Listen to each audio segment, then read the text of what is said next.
Good morning, sir. Good morning बेटा, good morning.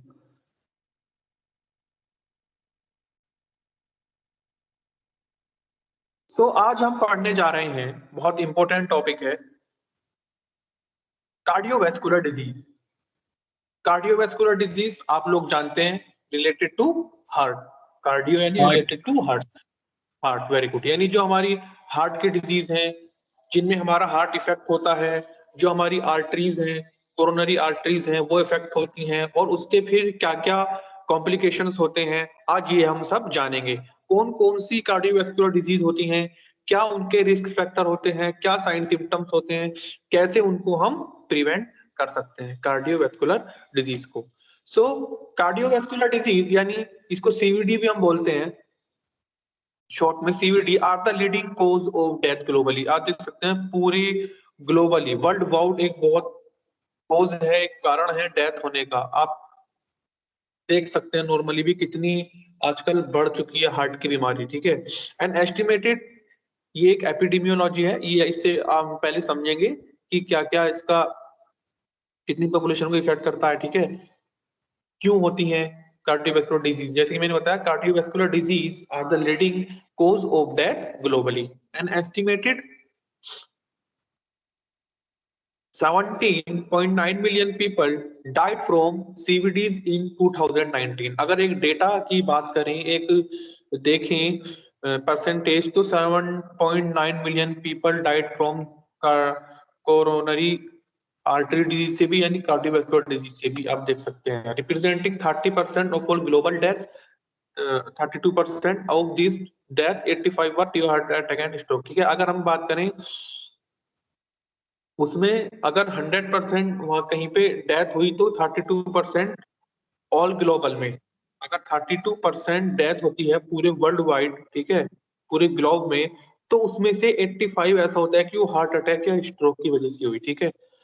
Over 3/4 of cardiovascular disease death take place in low and middle income countries, ठीक है। ये हमने बता दिया कि जो लो और मिडिल इनकम कंट्रीज है वहां पे ज्यादा होती हैं।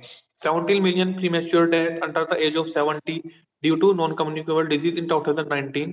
38% were cause by CVD, cardiovascular disease. Most cardiovascular disease can be prevented by addressing. बहुत सारी जो कार्डियोवैस्कुलर डिजीज हैं, हम उनको कैसे प्रिवेंट कर सकते हैं? By addressing behavioural risk factor, ठीक है। अवेयर करके जो रिस्क फैक्टर है उनके बता के लोगों को, ठीक है। जैसे कि टबैको का यूज नहीं करना, टबैको एक बहुत लीडिंग कोज है, ठीक है, सीवीडी का।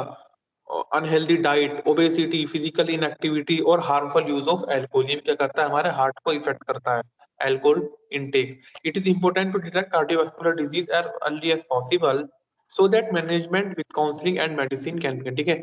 ये एक बहुत इंपॉर्टेंट पॉइंट होता है कि अगर कोई सफर कर रहा है या किसी को ऐसे साइन एंड सिम्टम्स हैं किसके, कार्डियोवैस्कुलर डिजीज के, कि उसको एक राइट टाइम पर क्या कर सकते हैं हम, उसको उसकी देखभाल की जाए, उसको डायग्नोज कराया जाए और फिर उसका मैनेजमेंट किया जाए थ्रू काउंसलिंग और मेडिसिन से शुरू किया जाता है, ठीक है।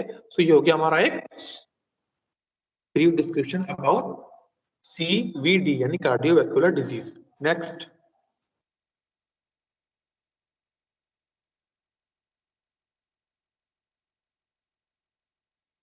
CVD, coronary heart disease, a disease of the blood vessel supplying the heart muscle, ठीक है। ये सब क्या है? हमारी सीवीडी है, कोरोनरी हार्ट डिजीज हो गई जैसे, ठीक है, कि एक disease of the blood vessels, जो हमारी ब्लड वेसल्स होती हैं, जो ब्लड सप्लाई करती हैं, ठीक है, हार्ट की मसल्स को, उनमें क्या होने लगती है? डिफॉर्मिटी होने लगती है। Cerebrovascular disease, a disease of the blood vessel supplying the brain. जो वो ब्लड वेसल्स जो क्या कर रही हैं? ब्रेन सप्लाई करती हैं, ब्लड ब्लड की सप्लाई करते हैं ब्रेन को, वो हमारी cerebrovascular disease. Peripheral arterial disease, a disease of blood vessel supplying the arm and legs, ठीक है। Rheumatic heart disease, damage to the heart muscle and heart valves from rheumatic fever caused by streptococcal bacteria. क्या होता है? एक rheumatic fever होता है जो किससे होता है? हमारा स्ट्रेप्टोकोकल बैक्टीरिया से होता है। तो वो उसमें क्या हो जाता है? हार्ट की जो मसल है डैमेज हो जाती हैं, ठीक है, और जो हार्ट के वाल हैं। Congenital heart disease, birth defect that affect the normal development and functioning of the heart caused by malformation of the heart structure from birth.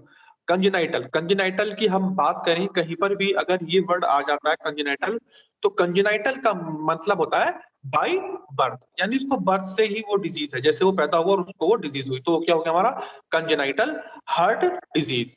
तो कंजेनाइटल हार्ट डिजीज को हम कैसे प्रिवेंट कर सकते हैं? ठीक है, तब क्या हुआ था कि जो भी है न्यूबॉर्न, उसकी कुछ डिफॉर्मिटी हो गई ग्रोथ होते टाइम, ठीक है, वो में, तो वहां से क्या हो सकता है कंजेनाइटल हार्ट डिजीज। ये भी हमारा क्या है, heart disease.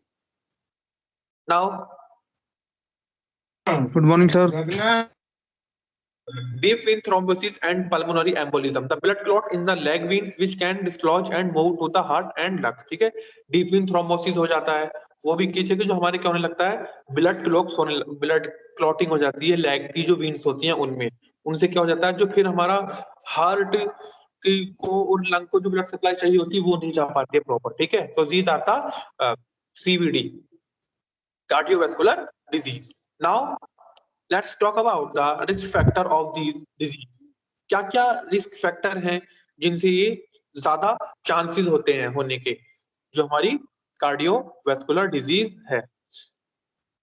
The most important behavioural risk factor of heart disease and stroke are unhealthy diet. एक अनहेल्दी डाइट इसका बहुत बड़ा कोज होता है। अगर डाइट प्रॉपर नहीं लेते हैं, कोई पेशेंट है उसको अगर हाइपरटेंशन भी, अगर वो डाइट प्रॉपर नहीं ले तो भी क्या होगा, उसको फिर अल्टीमेटली सीवीडी होगी। ठीक है, स्ट्रोक में क्या होता है, हमारा जो ब्रेन को ब्लड सप्लाई होता है वो सप्लाई कट ऑफ हो जाती है। ठीक है, वो रुक जाती है ड्यू टू द, जैसे मैंने आपको बताया था अभी, जो वीन्स होती है, जो आर्टरीज होती है, जो हमारी कैरोटिड आर्टरी होती है, अगर हम बात करें कैरोटिड आर्टरी क्या लेके जाती है, ब्लड सप्लाई करती है ब्रेन को। ठीक है, तो जब वो ब्लड सप्लाई करेगी ब्रेन को तो ब्रेन प्रॉपर फंक्शन करेगा, और जब वो जो ब्लड की सप्लाई है प्रॉपर नहीं जा पाती ब्रेन को, तो क्या होने लगता है, हो जाता है हमारा स्ट्रोक हो जाता है। ठीक है, उसको बोलते हैं स्ट्रोक।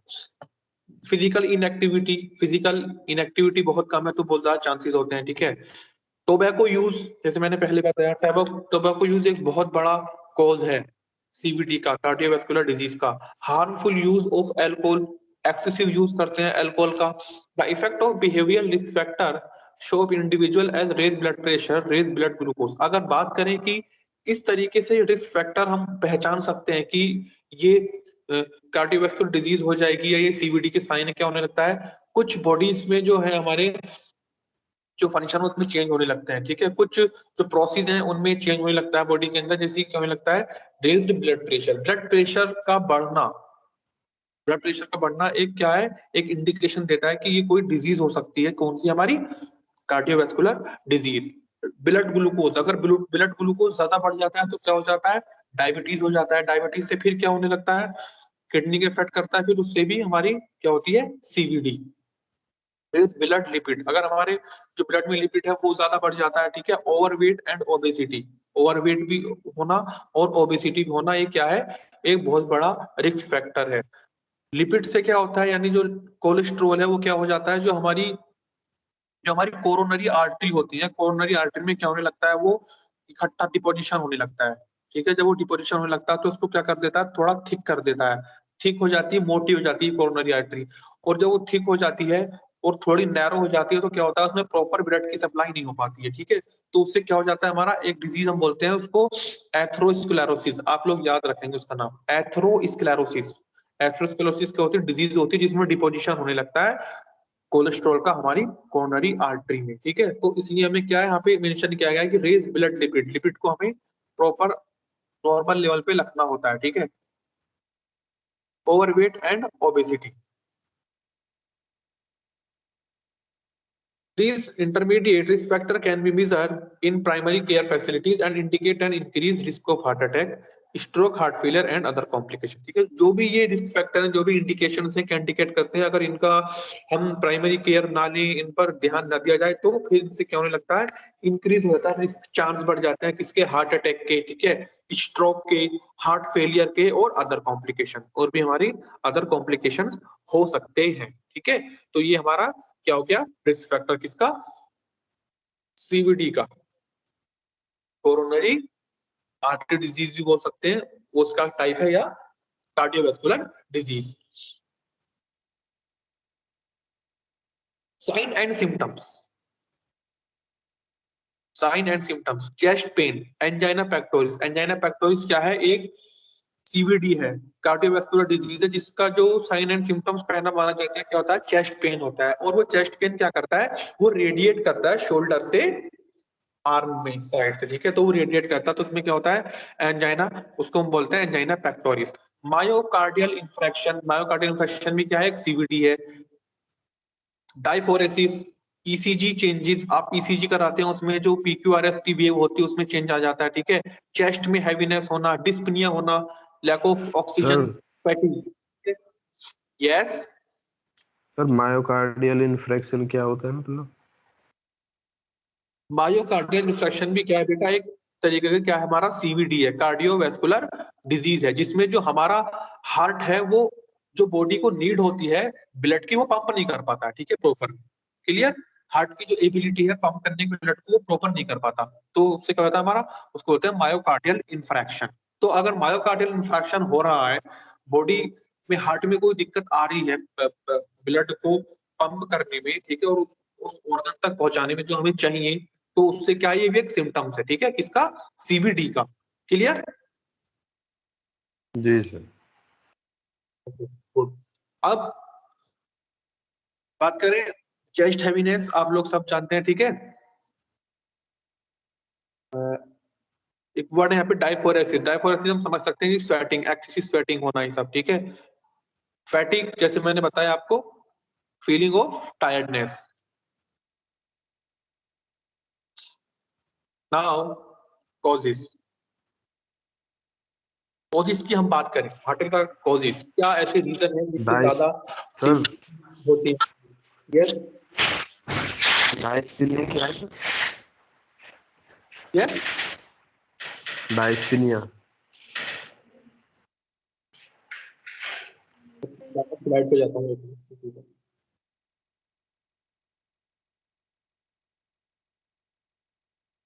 अब बोलिए।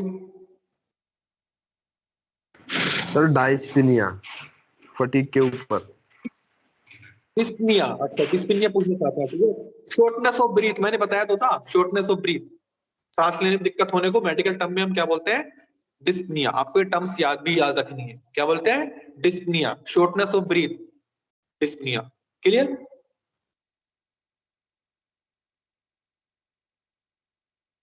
जी sir. Clear? So causes, causes की हम बात करें, what are the causes that will lead to CVD? ऐसे कुछ कॉजेज हैं जिनसे ज्यादा चांस होते हैं कार्डियोवैस्कुलर डिजीज होने के। High blood pressure, hypertension. अगर हाइपरटेंशन एक लंबे समय से चलता आ रहा है, ठीक है, हाइपरटेंशन क्या? बीपी का बढ़ जाना। अगर बीपी की प्रॉब्लम है, हाइपरटेंशन है, one of the most important risk factor for CVD. क्योंकि हाइपरटेंशन क्या करता है? मेनली हमारा हार्ट को इफेक्ट करता है, ठीक है, हार्ट को इफेक्ट करता है। ब्लड प्रेशर मेंटेन नहीं रहता बॉडी में, तो पहला क्या कॉजेज होगा हमारा? High BP, high blood pressure. Second हम बात करें smoking. Smoking and other tobacco use is also a significant risk for CVD. जो स्मोकिंग है हमारे क्या करता है? कोरोनरी आर्टरी को नैरो कर देता है, ठीक है, नैरो कर देता है उसको बहुत ज्यादा, ठीक तो हुई जाती है। जैसे मैंने बताया था, कोलेस्ट्रॉल की डिपोजिशन से ठीक होने लगती है और नैरोइंग होने लगती है। तो नैरोइंग का मतलब क्या है? कि वो स्मोक से होती है, जो धुआं जाता है बॉडी के अंदर, वो क्या करता है? उनको नैरो कर देता है, कोरोनरी आर्टरीज को। तो जिससे माना जाता है जब कोरोनरी आर्टरीज इफेक्ट होगी, हार्ट को प्रॉपर ब्लड की सप्लाई नहीं मिलेगी, ठीक है, तो क्या होगा? इफेक्ट होगा हार्ट, तो उससे क्या होगा? हमारा सीवीडी होगी, कार्डियोवैस्कुलर डिजीज होगा। हाई कोलेस्ट्रॉल, जैसे मैंने बताया, हाई कोलेस्ट्रॉल, उस बीमारी का नाम मैंने क्या बताया था? हाई कोलेस्ट्रॉल से होती है जो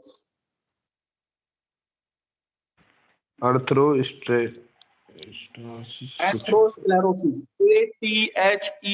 ATHEROSCLEROSIS। सबको पता होना चाहिए क्या बोलते हैं बीमारी को? एथेरोस्क्लेरोसिस, ठीक है। डायबिटीज, डायबिटीज मैंने आपको एग्जांपल दिया ही था, डायबिटीज भी एक कॉजेज है। अगर डायबिटीज पहले हो जाता है, उससे क्या होता है हमारा? अगर पेशेंट डायबिटिक है काफी टाइम से, तो इफेक्ट करता है किडनी को, ठीक है, किडनी को इफेक्ट करता है, तो क्या होगा? ब्लड प्रेशर इफेक्ट होगा, उससे अल्टीमेटली क्या होने लगता है, हार्ट की हेल्थ पे इफेक्ट पड़ने लगता है। तो हमारा क्या होने लगता है, सीवीडी यानी कि कार्डियोवैस्कुलर डिजीज होने लगती है। इनएक्टिविटी, फिजिकल एक्टिविटी आप नहीं करते हैं, ठीक है, इनएक्टिविटी इनएक्टिविटी होगी तो क्या होगा, लैक ऑफ यानी कि लैक ऑफ एक्सरसाइज, आप प्रॉपर फिजिकल वर्क नहीं करेंगे, ठीक है, उससे क्या होगा, आप ओबेस हो जाएंगे, आपका वेट बढ़ जाएगा, और ये भी बहुत ज्यादा चांस होते हैं सीबीडी के, ठीक है, वेट बढ़ेगा, ओबेसिटी होगी, मोटापा बढ़ेगा, तो क्या होगा, पहले डायबिटीज भी हो सकता है, डायबिटीज से अल्टीमेटली फिर क्या होने लगता है हमारा हाइपरटेंशन, हाइपरटेंशन से क्या हमारा इफेक्ट होता है हार्ट, ठीक है, बीइंग ओवरवेट और ओबेस, ठीक है, अगर आप ओवरवेट हैं जैसे मैं नहीं बताया, और ओबेस है तो ये भी क्या है, एक कॉजेज है, मेन कॉजेज हमारे बीइंग ओवरवेट और ओबेस और स्मोकिंग जो माने जाते हैं, ठीक है। फैमिली हिस्ट्री ऑफ सीबीडी, अगर किसी की फैमिली में किसी को रहा है सीबीडी पहले से ही, ठीक है, एक जेनेटिकली भी कोई भी डिजीज है, उसका एक कॉजेज हम हमेशा मान के चलते हैं, हमेशा उसका कोज मानते हैं हम, क्या कि वो जेनेटिकली है, जेनेटिकली हो सकती है, इसलिए कभी भी किसी पेशेंट की हिस्ट्री ली जाती है, वाइल टेकन हिस्ट्री से पूछा जाता है कि आपके ये बीमारी किसी को थी तो नहीं, पहले तो नहीं थी, ठीक है, ये एक रीजन होता है जेनेटिकली, जेनेटिकली मतलब फैमिली हिस्ट्री में उसकी सीवीडी तो नहीं रहा किसी को, उस पेशेंट को, ठीक है। तो आप हमेशा याद रखेंगे, हमेशा कोई भी डिजीज है उसका कोजेज में, बहुत सारी डिजीज का तो कोज ही जेनेटिकली होता है, ठीक है, कि उसके खानदान से चली आ रही है, तो वो उसको भी हो गया, ठीक है, जेनेटिकली। तो these are the causes, clear. एक बार मैं और रिपीट कर देता हूँ, high blood pressure, smoking, high cholesterol level, diabetes, inactivity, being overweight और obese. Now pathophysiology, you can see, आप देख सकते हैं किस तरीके से जो हमारी कोरोनरी आर्टरी है वो इफेक्ट होती है, अच्छे से समझेंगे इस डायग्राम को। लोकेशन ऑफ हार्ट देख सकते हैं, इस मैन में मैंने ये लोकेशन ऑफ हार्ट है। अब इस हार्ट में हमारा क्या है, coronary artery on the surface of the heart, ये हार्ट है, इसके सरफेस पे क्या है, ये कोरोनरी आर्टरी है। इस कोरोनरी आर्टरी में हम देखें नॉर्मल ब्लड फ्लो हो रहा है, नॉर्मल ब्लड फ्लो हो रहा है, ठीक है, ये एक नॉर्मल ब्लड फ्लो की कोरोनरी आर्टरी है, normal coronary artery, B point, this is a normal coronary artery. अब हम बात करें नैरोइंग ऑफ कोरोनरी आर्टरी, जैसे मैंने बताया आपको, नैरो हो जाती है, ठीक हो जाती है, ये देखिए, ये ब्लड फ्लो हुआ यहाँ पे व्हाइट, यहाँ से यहाँ पे ब्लड क्या हुआ, एबनॉर्मल ब्लड फ्लो हुआ, एबनॉर्मल, क्यों, क्योंकि यहाँ पे क्या है, ब्लैक है, आप कह सकते हैं क्या है, डिपोजिशन है किसका, कोलेस्ट्रॉल का, कोलेस्ट्रॉल डिपोजिशन है। सो यहाँ पे क्या हुआ, इफेक्ट हुआ ब्लड का फ्लो, चर्बी ब्लड का चर्बी फ्लो इफेक्ट, है ना सर, ये यस फैट सर, है ना। Yes yes, these are the, ये क्या है, हमारी कोरोनरी आर्टरी है, हार्ट के सरफेस पे हम देखें, ठीक है, जो क्या करेगी, ब्लड फ्लो इसमें आएगा, और प्रॉपर जितने भी हमारे लंग्स, हमारा हार्ट है, उसके पार्ट्स को क्या देगी, ब्लड जाएगा उन सब में, उसके बाद लंग्स में जाता है, इस तरह से होता है, ठीक है। तो नैरोइंग में आप देख सकते हैं जो डिफेक्टिव है उसमें क्या है, एबनॉर्मल ब्लड फ्लो हो रहा है, ब्लड आया, आप पहले कोरोनरी आर्टरी को देखिए, नॉर्मल कोरोनरी आर्टरी में क्या है, नॉर्मल ब्लड आया, normal blood flow, no problem in the artery. If the artery is narrowing, then you can see, ये ब्लड फ्लो हुआ, यहाँ पे क्या हुआ, ब्लड का flow abnormal, and this is the deposition of cholesterol and may lead to CVD। Simple मैंने pathophysiology आपको समझाने की कोशिश की है, CVD। Okay, now management. So कोई भी डिजीज होती है, मैंने आपको बताया उसका मैनेजमेंट, मैनेजमेंट बहुत जरूरी होता है, हम करते हैं। अब as a health care professional आपको पता होना चाहिए क्या उसका मैनेजमेंट है, फार्माकोलॉजिकल भी, फार्माकोलॉजिकल तो होता ही है, और नॉन फार्माकोलॉजिकल, नॉन फार्माकोलॉजिकल बहुत इंपॉर्टेंट है पेशेंट्स को बताना, और आप लोगों को जानना, ताकि आप जाने और क्या करें, लोगों को अवेयर करें रिगार्डिंग उस डिजीज के, जिससे वो उससे बच सकें। सो मैनेजमेंट की हम बात करें, पहला हमारा डाइट, ठीक है, हार्ट हेल्दी फूड, ऐसे फूड जो हमारे हार्ट को हेल्दी रखें, उसकी हेल्थ को मेंटेन करके ऐसे फूड लेने होते हैं, ठीक है, हमें हमेशा फ्रूट्स, होल ग्रेन, फिश, ठीक है। अगर आप ज्यादा सैचुरेटेड फैट लेते हैं उसको कम करना, कोलेस्ट्रॉल को कम करना, ठीक है, साल्ट हमेशा एक लिमिट में लेना होता है, क्योंकि क्या होता है, सॉल्ट जो होता है हमेशा, अगर कोई पर्सन हाइपरटेंसिव है, और वो ज्यादा इंटेक करता है सोल्ट का। ये बहुत ज्यादा एक इम्पोर्टेंट पॉइंट है, काउंसलिंग पॉइंट है। आप कभी भी अपने घर में भी अगर कहीं पे पेशेंट है उसको बताने के लिए कि जो वो अपने साल्ट है उसकी जो क्या है लिमिट रखे, उसका क्या ना कि 1500 मिलीग्राम पर डे। अगर उसको कुछ चांस होते हैं हार्ट के लिए, उससे ज्यादा उसको नहीं लेना चाहिए, ठीक है। सॉल्ट है हर चीज में, अगर ज्यादा सॉल्ट लेता है तो क्या होता है बॉडी में सोडियम का लेवल बढ़ जाता है, और सोडियम का लेवल बॉडी में बढ़ेगा तो क्या होगा अल्टीमेटली बीपी बढ़ेगा, क्योंकि बीपी जो बढ़ता है किससे, जब बॉडी में ज्यादा सोडियम का लेवल हो जाता है, ठीक है। तो सोडियम सॉल्ट है, हम जब खाते हैं सॉल्ट में क्या है सोडियम है, तो उससे वो बीपी बढ़ेगा, और जब बीपी बढ़ेगा तो क्या होगा सीवीडी होगी। तो इसलिए उसको क्या करते हैं हम हमेशा एक की उसकी normal value they, intake of salt जो है वो एक इस वैल्यू में होना चाहिए, उसको अफेक्ट ना करे सीवीडी को। एक्सरसाइज, ठीक है, regular aerobic exercise help manage the risk of heart disease, just 30 minute a day and moderate intensity 5 days a week, ठीक है, is sufficient according to the American Heart Association to lower blood pressure and cholesterol. Increase your goal to 40 minutes of moderate to vigorous intensity activity 3 to 4 times a week, ठीक है। American heart association का एक guideline है जो कि heart की health को कैसे अच्छा रखते हैं ये सब वो बताती है। तो इसमें क्या है कि हमें रेगुलर एक्सरसाइज कितने मिनट, ठीक है, करनी चाहिए, ये सब लिखा है इसमें। और हमें अपना ब्लड प्रेशर कम करना है, ठीक है, कोलेस्ट्रॉल लेवल कम करना है। Major BP, always keep BP in the healthy range. हमेशा आपको क्या है, अगर आपको लगता है कि आप हाइपरटेंसिव हैं, ठीक है, या आपको उस तरह की प्रॉब्लम से जूझ रहा है कोई पेशेंट, तो उसको क्या है कि हमेशा वो क्या करे वीकेंड में तो या 2-3 बार अपना बीपी का मेजरमेंट करा ले। इससे क्या होता है कि पता रहता है कि जो बीपी है वो हेल्दी रेंज यानी नॉर्मल रेंज में चल रहा है कि नहीं चल रहा है। अगर पेशेंट मेडिकेशन ले रहा है,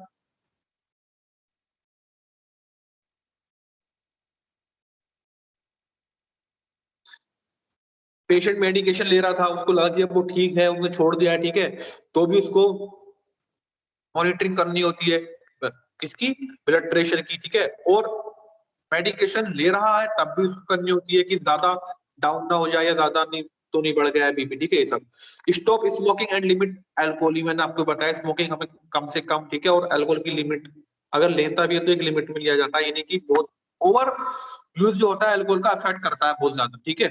कोई क्या करता है कोरोनरी आर्टरी को नैरो कर देता है।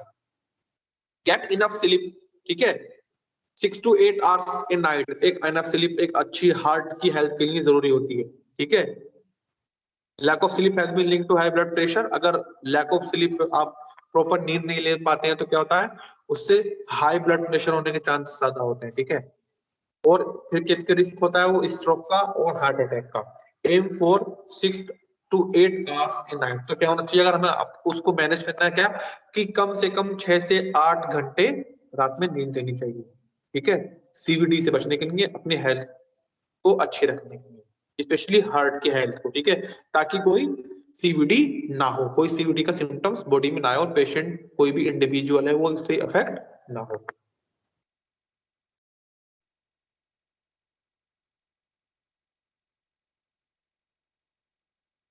मेडिकेशंस आप लोग जानते हैं मेडिकेशंस, ठीक है।